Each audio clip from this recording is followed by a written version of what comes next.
അമ്മയോടൊപ്പം ഹോളിഫെയർ മിനിസ്ട്രി ഒരുക്കുന്ന ആത്മീയ ശുശ്രൂഷയുടെ 29-ാം ദിനം പരിശുദ്ധ അമ്മയുടെ വിമല ഹൃദയത്തിലേക്ക് നമ്മളെ തന്നെ സമർപ്പിക്കുവാൻ ഒരുങ്ങുമ്പോൾ ഇതാ ഇന്ന് ഈശോ നമ്മളെ ഓർമ്മപ്പെടുത്തുന്ന വചനം നമുക്ക് പുറപ്പാട് പുസ്തകം ഒന്നെടുക്കാം. പുറപ്പാട് പുസ്തകം 23-ാം അധ്യായം 25-ാം തിരുവചനം. പുറപ്പാട് 23-ന്റെ 25-ാം തിരുവചനം.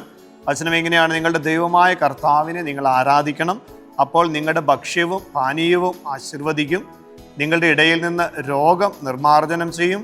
ഗർഭഛിദ്രമോ വന്ധ്യതയോ നാട്ടിലുണ്ടാവുകയില്ല. നിനക്ക് ഞാൻ ദീർഘായുസ് നൽകും. പുറപ്പാട് 23-ാം അധ്യായം 25-ഉം 26-ഉം തിരുവചനം. കർത്താവ് നമ്മളെ ഓർമ്മപ്പെടുത്തുക, ദൈവം നമ്മളെ സൃഷ്ടിച്ചത് എന്തിനെന്ന് ചോദിച്ചാൽ ദൈവത്തെ ആരാധിക്കുവാൻ വേണ്ടിയിട്ടാണ്. ദൈവത്തെ ആരാധിക്കുവാൻ ദൈവം ഇതാ ഉൽപ്പത്തി പുസ്തകത്തിൽ നമ്മൾ കാണുന്നു, ആദത്തിനും ഹവ്വയ്ക്കും എല്ലാം വേണ്ടുന്നതെല്ലാം ഒരുക്കി ക്രമീകരിച്ചതിന് ശേഷം ഏദൻ തോട്ടത്തിൻ്റെ സൗഭാഗ്യത്തിലേക്കാണ് ദൈവം അവരെ ചേർത്ത് നിർത്തിയത്. പിന്നീട് നോക്കി നമ്മൾ കാണുന്നു, ദൈവം അവരുടെ കൂടെ നടക്കുകയാണ്. ദൈവം കൂടെ നടക്കണമെങ്കിൽ നമ്മൾ ദൈവത്തോട് കൂടെ ആയിരിക്കണം, ദൈവത്തെ ആരാധിക്കണം. പ്രിയമുള്ളവരെ, ഇതാ ഈ വിമല ഹൃദയ പ്രതിഷ്ഠയ്ക്ക് ഒരുങ്ങുമ്പോൾ, വിമല ഹൃദയ പ്രതിഷ്ഠയ്ക്കായിട്ട് ഒരുങ്ങുമ്പോൾ ഈശോ നമ്മളെ ഓർമ്മപ്പെടുത്തുകയാണ്, നിന്റെ ദൈവത്തെ നീ ആരാധിച്ചാൽ ഇതാ നിന്റെ ഭക്ഷ്യവും പാനീയവും എന്ന് വെച്ചാൽ നിന്റെ ജീവിതത്തിന്റെ സമസ്ത മേഖലകൾ, നീ എവിടെയായിരിക്കുന്നുവോ, നീ ഏതെല്ലാം പ്രയാസങ്ങളിലൂടെ കടന്നു പോകുന്നു, ഈശോ പറയുകയാണ്, നിന്റെ സമസ്ത മേഖലകൾ. ഒരു മനുഷ്യന്റെ വളർച്ചയ്ക്ക് ആവശ്യമാണ് ഭക്ഷണവും പാനീയവും എല്ലാം എന്നതുപോലെ നമ്മുടെ ജീവിതത്തിന്റെ വളർച്ചയ്ക്ക് ആവശ്യമായ ആത്മീയ മേഖലകളെല്ലാം കർത്താവ് അനുഗ്രഹിക്കും. മാത്രമല്ല അവിടുന്ന് പറയുകയാണ്, ഇതാ നിന്റെ ദേശം അനുഗ്രഹിക്കപ്പെടും, നിന്റെ ഭവനത്തിൽ ഗർഭഛിദ്രമോ വന്ധ്യത ഉണ്ടാവുകയില്ല, ദീർഘായുസ് നൽകുന്നു. നമ്മുടെ ജീവിതത്തിന്റെ സമൃദ്ധിയിലേക്ക് ദൈവത്തെ ആരാധിക്കുമ്പോൾ ദൈവം നമ്മളെ കൈപിടിച്ചുയർത്തും. അനുദിന പ്രാർത്ഥനകളിലൂടെ, വിശുദ്ധ ബലിയർപ്പണത്തിലൂടെ, ഉപസാരത്തിലൂടെ ദൈവത്തോട് ചേർന്ന് നിൽക്കാം. ദൈവത്തെ ആരാധിക്കുന്ന ദൈവത്തിൻ്റെ പ്രിയമുള്ള മക്കളായിട്ട് വളരുവാൻ പരിശുദ്ധ അമ്മ നമ്മളെ ഉത്ബോധിപ്പിക്കുകയാണ്. അതാണ് അമ്മയിലൂടെ ഈശോയിലേക്ക് നടന്നെടുക്കുമ്പോൾ അമ്മ നമ്മുടെ കാതുകളിൽ പറയുന്നത്, നീ ദൈവത്തെ ആരാധിക്കണം, ദൈവം നിന്നെ അനുഗ്രഹിക്കും. ഇതാ പ്രാർത്ഥനയോടെ തമ്പുരാനെ ആരാധിക്കുവാൻ നമുക്ക് മുട്ടിന്മേലായിരിക്കാം. ദിവ്യകാരുണ്യ ആരാധനയിലേക്ക് നമുക്ക് പ്രവേശിക്കാം.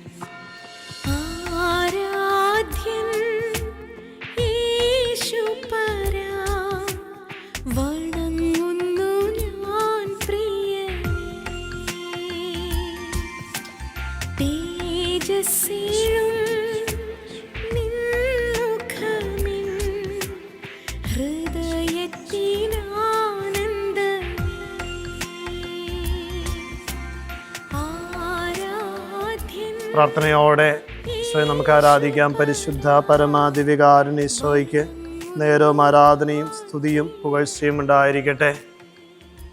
ഈശോയെ, അങ്ങേ തിരുസന്നിധിയിൽ ഒരുമയോടെ പ്രാർത്ഥിക്കുന്ന ഓരോ മക്കളുടെയും ജീവിതങ്ങളെ സമർപ്പിക്കുന്നു.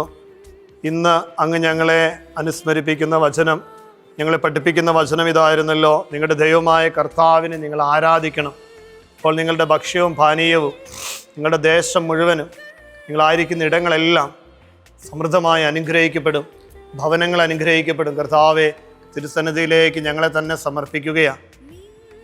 ഞങ്ങളുടെ അനുദിന പ്രാർത്ഥനയിലൂടെ, വിശുദ്ധ ബലിയർപ്പണങ്ങളിലൂടെ, ദിവ്യകാരുണ്യ ആരാധനയിലൂടെ കർത്താവെ, ഞങ്ങൾക്ക് സമസ്തവും നൽകിയ അങ്ങയെ ആരാധിക്കുവാനും സ്തുതിക്കുവാനും മഹത്വപ്പെടുത്തുവാനും അങ്ങയോട് ചേർന്ന് നിൽക്കുവാനും ബലഹീനരായി ഞങ്ങളെ ശക്തിപ്പെടുത്തണമേ.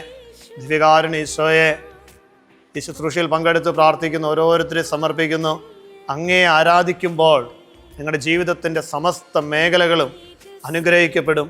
അങ്ങ് നൽകുന്ന ഈ ഉറപ്പിൽ വിശ്വസിച്ചുകൊണ്ട് എല്ലാ ദിവസവും എല്ലാ നേരവും അങ്ങയെ ആരാധിക്കുവാനും അങ്ങയോടൊപ്പം ഞങ്ങളുടെ ജീവിതത്തെ മുന്നോട്ട് നയിക്കുവാനുമുള്ള കൃപ നൽകണമേ.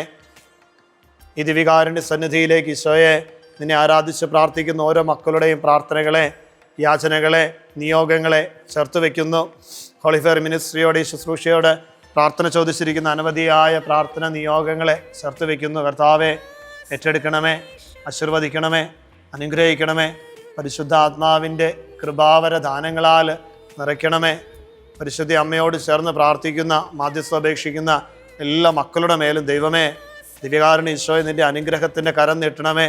കരങ്ങൾ കൂപ്പി ഇതാ ദിവ്യകാരുണ്യ ഈശോയുടെ സന്നിധിയിലേക്ക് നമ്മുടെ യാചനകളെ, പ്രാർത്ഥനകളെല്ലാം സമർപ്പിച്ച് നമുക്കൊന്നു ചേർന്ന് ഈശോയെ ഗാനത്തിൻ്റെ വരികളോട് ചേർന്ന് ആരാധിച്ച് അവിടുത്തെ ആശീർവാദം സ്വീകരിക്കുക. പരിശുദ്ധ പരമ ദിവ്യകാരുണ്യമേ, ഇന്നേരവും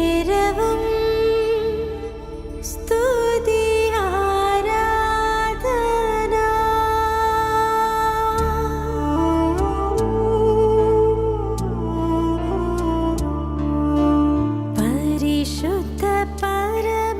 പരിശുദ്ധ പരമ ദിവ്യകാരുണ്യ ഈശോയ്ക്ക് നേരവും ആരാധനയും സ്തുതിയും പുകഴ്ചയും ഉണ്ടായിരിക്കട്ടെ. പരിശുദ്ധ പരമ ദിവ്യകാരുണ്യ ഈശോയ്ക്ക് നേരവും ആരാധനയും സ്തുതിയും പുകഴ്ചയും ഉണ്ടായിരിക്കട്ടെ. ഞങ്ങളെ അനുഗ്രഹിച്ചുകൊണ്ടിരിക്കുന്ന പരിശുദ്ധ പരമ ദിവ്യകാരുണ്യ ഈശോയ്ക്ക് നേരവും ആരാധനയും സ്തുതിയും പുകഴ്ചയും ഉണ്ടായിരിക്കട്ടെ.